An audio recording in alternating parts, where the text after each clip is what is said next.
natural disaster preparedness. Okay, recently, Hurricane Helene caused widespread devastation in western North Carolina. And as we speak, what's the name of the hurricane going through Florida? Milton? Milton. What a horrible, horrible name for a destructive force. So Milton is ravaging Florida today. What are some things people should prepare or should do to prepare for a natural disaster like we are seeing now? What type of gear is worth investing in? And how can they not only protect their families, but also be an asset to their neighbors and their communities? And I was thinking about this. I almost think we should go around the horn of the United States, East Coast, southern area of the United States, West Coast, and northern areas like up where I live, because there are actually some specific things that each of those areas face that the others don't. So I'm curious. I mean, from a baseline perspective, preparation, where would you start people? And then we can go around the horn and talk about some geographically specific stuff. Yeah, it's a good point. 60% of your preparation is going to be like the staples of survival, like a standard operating procedure that's common to all. The other 40% is going to be based on environmental factors, like you said. And that's typically geographically and then catastrophe historically noted, because like you live in Florida, you're not dealing with cold weather injuries. Yep. You're dealing with, the Gulf and the Atlantic. So the number one consideration is have your things in order. And what I mean by that is not having a go bag as the number one priority, but having insurance, having all of the elements of your home buttoned up and squared away before you would decide, for example, to bug out. That is like the admin side of preparedness that you need to be prepared for. Obviously, a go bag would be a necessity, I think, for everybody in the country. It's common to all. And the basics of that would be first aid, survival, and honestly, I would add security. I wouldn't have said that probably 3 years ago, but security now is a component that I would take just as serious. So if you're going to have a pistol in your waistband, you might have a 300 blackout in your go bag. Why would you have a 300 blackout in your go bag? Well, because people get crazy right after catastrophes. It's actually happening right now. I saw a report this morning on Hurricane Milton. It hasn't even got done ripping, at least on the tail end of Florida, and already people were out there trying to loot and steal stuff. 8 Venezuelans were arrested, I believe in Tennessee, when they were trying to pillage through people's properties that were affected by these hurricanes. Security is paramount. Having a chest rig, a small micro chest rig, a 300 blackout with the appropriate load, why would you not do that?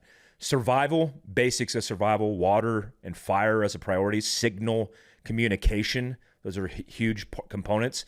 And I wrote a whole book on this called Prepared, a manual for surviving worst case scenarios.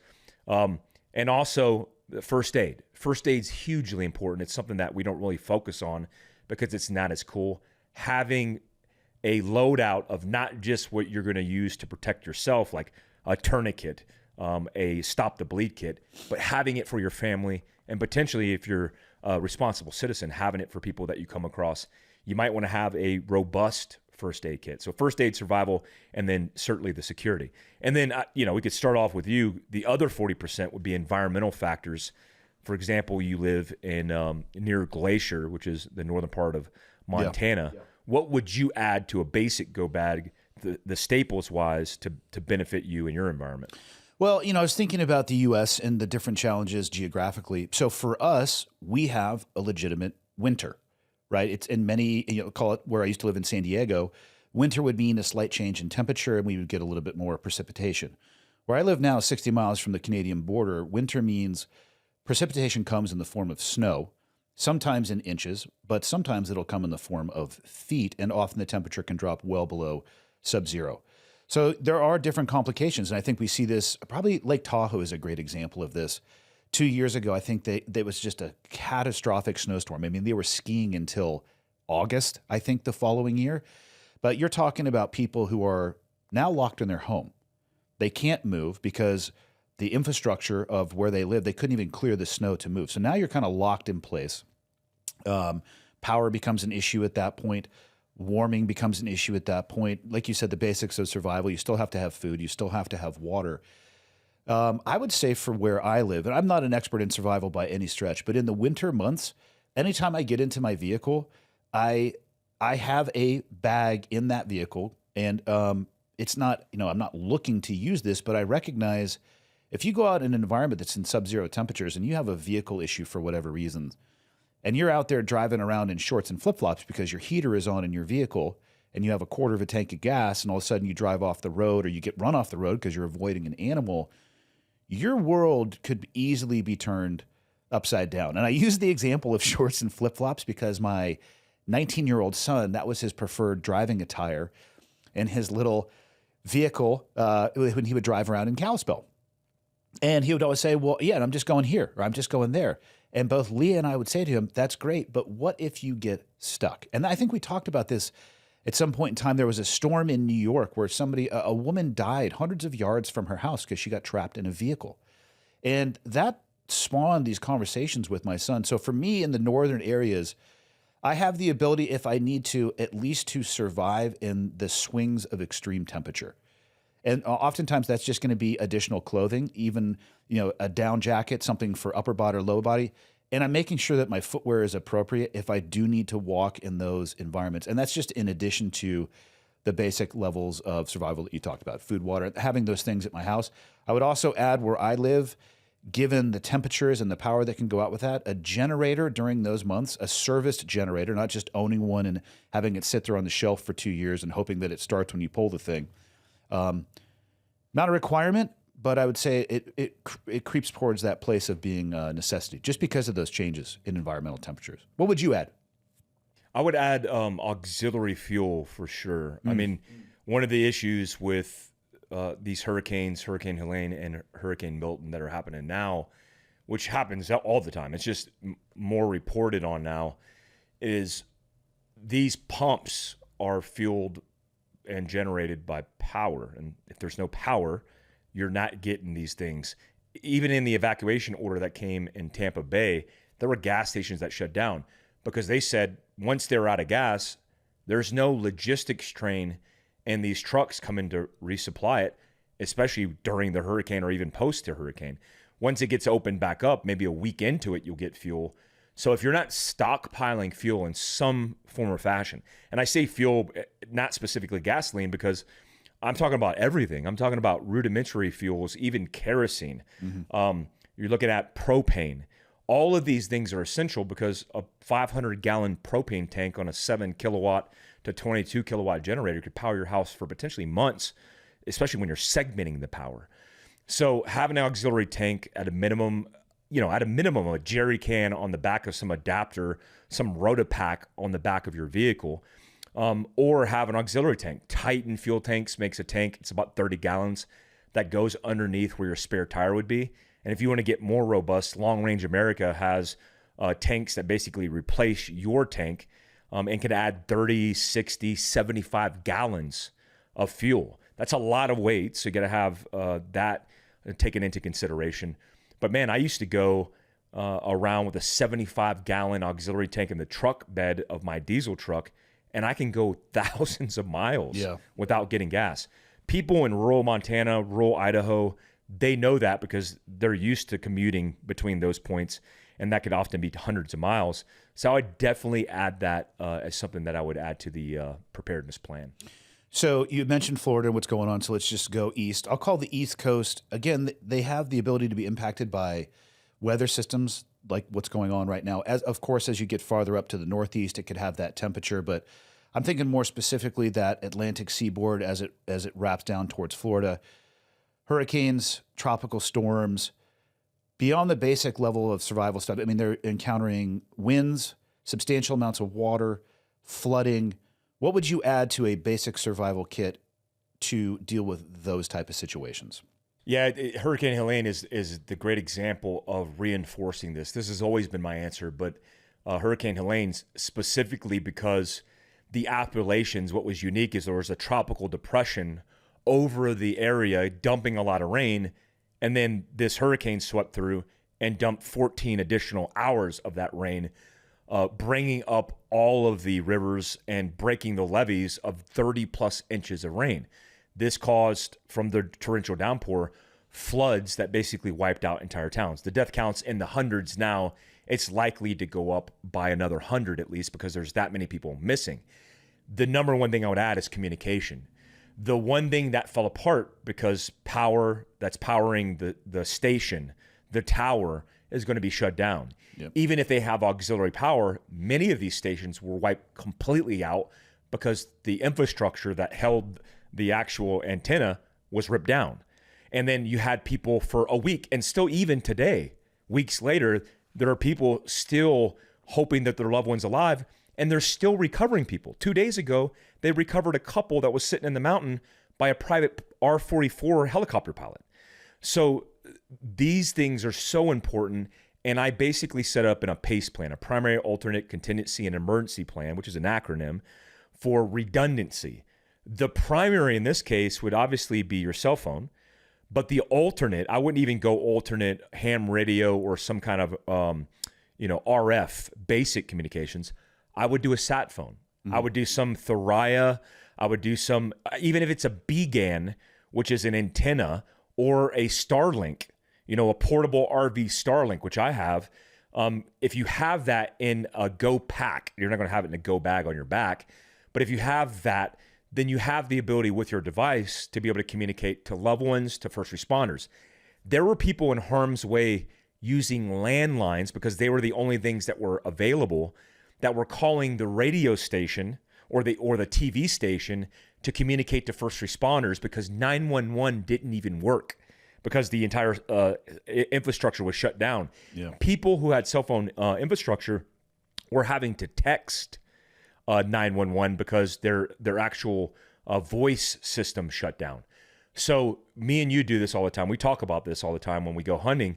We always have the ability to communicate via an inReach device or a Garmin device that has an SOS feature. Yep. That is a huge element that should be in your preparedness plan that you could practice during hunting season. When you're off-roading in the backcountry on a motorcycle, you could text face-to-face over the horizon, and then it obviously has an SOS feature that you could use in the worst-case scenario.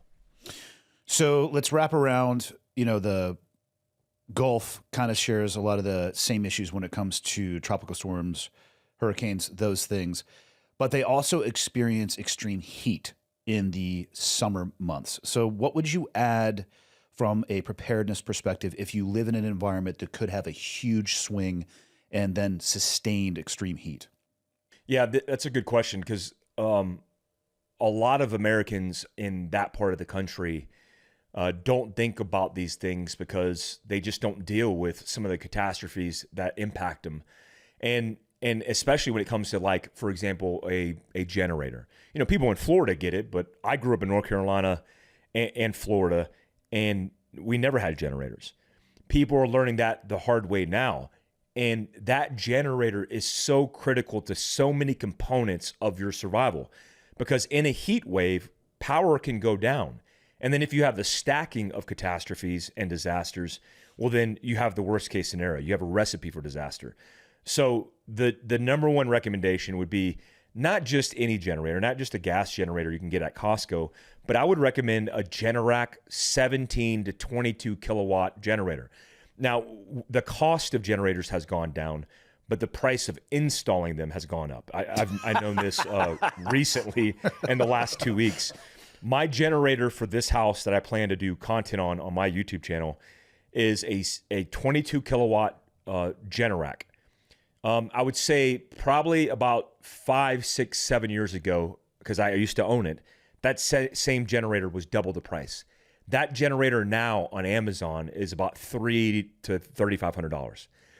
But the install of that generator, according to the experts in the area, is $5,000 because they want you to dual switch it, which means hook it up direct, where if your power goes out, it automatically surges and kicks over onto your generator like we had in fire bases in Afghanistan and Iraq. So that tethered with having a backup fuel source is important. So get a generator that runs off of multiple types of fuel.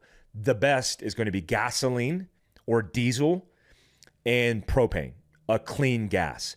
I would also recommend that you don't rent or borrow or lease a propane tank. You save up and you get a 300 to 500 gallon tank. You have it installed. You call in. You have the company fill up 500 gallons. And now you have a really robust setup to be able to fuel your house, air conditioning, fridge so you don't spoil food, the water pump to be able to provide water to your house, all these elements that are important and critical in survival. Like we call that like passive modern survival. It's not like this catastrophe. It's things that you deal with every single day. Potentially in America where your power goes out, it's like it'd be nice just to kick it over and not spoil $100 worth of food in my freezer and still have all those creature comforts, but also be prepared for that catastrophe. Yeah, that makes sense. All right, so rolling over to the West Coast, I was thinking about, potentially unique situations that the West Coast faces. And there's one that maybe is not, well, it depends on where you are, I guess, from being a common occurrence. But fire seasons, even I experienced this when I was living in San Diego. We would get Santa Ana winds, which for people who don't know what that is, traditionally it's an onshore breeze from west to east. But occasionally, well, actually, I take that back. Yearly, there is a small season where the winds come from east to west, and they call them the Santa Ana winds. And it feels like there is a hairdryer blowing across you. And the fire risk during that time period, I mean, it just hockey sticks up. And there are horrendous examples of fires that have engulfed entire communities, some in Northern California, but I have family in the fire service in San Diego, and they're like all hands on deck, stage, doing the best they can to put that stuff out. So in an environment where fire now becomes a risk, what would you add to your go bag for that type of survival situation? Yeah, I would definitely add your bug out capability, overall your bug out capability. The San Bernardino fire that burned this year was devastating. Lots of people in San Bernardino, in places that I stayed when I trained out there, were completely evacuated, and a lot of people lost their homes. The difficult thing with a fire is based on the season, based on the timing, and based on very specific circumstances or variables, including wind, it could turn to something that's like, hey, under control to completely out of control in a very short period of time. I have a fire right behind me called the Yellow Lake Fire that's 17 miles from me, burning about 20,000 acres, and it's about 20% contained. Despite California, for example, having CAL FIRE and very well understanding how to operate with these kind of situations, the Paradise Fire in recent history is a great example of how things can become catastrophic, where it killed a lot of people, over 50 people in a very short period of time, because they weren't able to get out in time. They weren't able to take it serious. Lahaina is another great example of that. Yeah. So the number one thing is, one, it's just like I teach with this getting off the X concept. If you feel like something's going wrong, don't wait for it to go completely high and right, where there's not a chance that you're going to recover. When you feel the symptoms, like you see the smoke, you hear from somebody who's driving by, hey, there's a fire that was just started. Do not waste any time. Have your go bag already prepped. I keep my go bag inside my vehicle. So a lot of people will the FEMA recommends keeping your go bag off the doorway in the first closet, to the right or left. It's like, how about you keep it in your vehicle? Because if you're going to bug out, you're not going to grab your bag and likely be on foot. You're going to have it inside your vehicle anyway. And then that means everything mobility-wise, everything bug-out-wise, have prepared. Never let your tank get under half a tank. Always keep it topped off. Have that auxiliary fuel and have your go bag pre-staged. Also, have your things in order. Like a lot of people right now who have animals, for example, who deal with these things, have a plan, a pre-plan. Where's my horse going to go?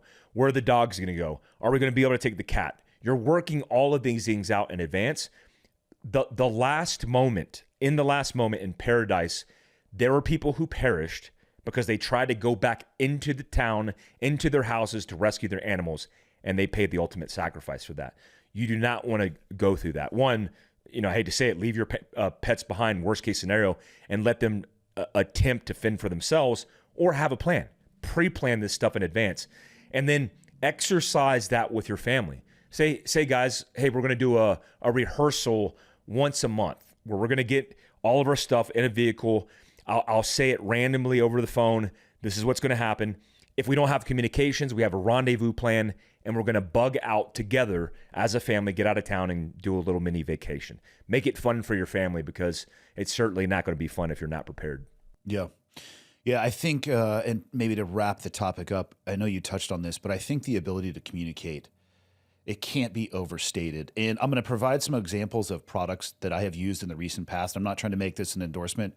People can get whatever similar product that they want to, but in the last month, I was just out hunting with Evan, and in the terrain that we were hunting through, there are times when you're on mountaintops and you have cell coverage, and there are times where you are in valley floors where it's a very steep look angle and you probably would have limited communication. So I always had I have a Garmin InReach Mini 2. And there's, the difference between that and the first one is price and probably a little bit of speed from what I have heard. So you could pick those or similar. And that directly connects to your phone through an app, and you're having text messages, communications via satellite with people through that messenger app. And it's incredibly convenient, and it comes with that SOS. We were sitting in the valley floor and had just finished a hunt. We're waiting for the guide to go get a vehicle, and I literally had my feet in the stream with my wife and one of the other members of the BRCC, and I was looking at my phone. And I have an iPhone, and for people who hate iPhones, don't judge me. It's a personal life choice. If you want to have an Android, by all means, have an Android. It just means you're, not as good as a person as I am. But I mean, that's a personal belief. Point being, I'm sitting there on my iPhone, and I get this option where a satellite shows up. Do you want to text communicate over satellite? And I had seen a little bit of advertising about that being possible, and so I clicked on it because I was sitting there just taking a break, and ended up having full text communications with people on iPhone and Android devices through only the iPhone itself over a satellite. So, again, not an endorsement for an iPhone, but it's another possibility. The third thing that I had with me on that trip is I had a Starlink mini roam kit. This satellite dish is the same size as my laptop, and I can carry the thing in my laptop bag in the sleeve on my back. And I take it with me everywhere at this point. Now, what I will say with this, what you need is a power source, right? You're not going to be able to. There are companies out there that will make a standalone device that has a 12 to 14 hour battery associated. I think it's called RoamSat. And again, not an endorsement, but just letting people know that there's options. The price point on that is a couple $1,000s, so beyond what I'm willing to spend on something like that. But I have 110 volt power capability in any vehicle that I have, and having that thing in my laptop bag, 100% comms 100% of the time. Because where we were staying up there, you've been up to that particular location, the Wi-Fi is not great. I threw this satellite dish right outside of my window with the cable and had a full standalone, internet service just for myself. So the communication options, they are out there. And when you're in an environment where you might need help, I can't think of anything worse than not being able to let somebody know where you are and what you need and being able to communicate. So the options are out there. And that's where I would probably leave it. Where do you want to leave it? Yeah, that's exactly where I'd leave it. I mean, I just think there's a lot of technological advantages we need to take advantage of in the preparedness game, and that's a huge one. I mean, that's just for you guys update for that satellite option. It's in the iOS 18 update. If you haven't updated your phone, every newer iPhone has the ability to do that in that iOS software update, which is crazy because you have that capability in your phone the entire time. Now they're just tethering a better software connection to be able to utilize it for anybody who wants to use it. Before, it used to be just used in an accident or an extremist circumstance like targeting American citizens or something like that.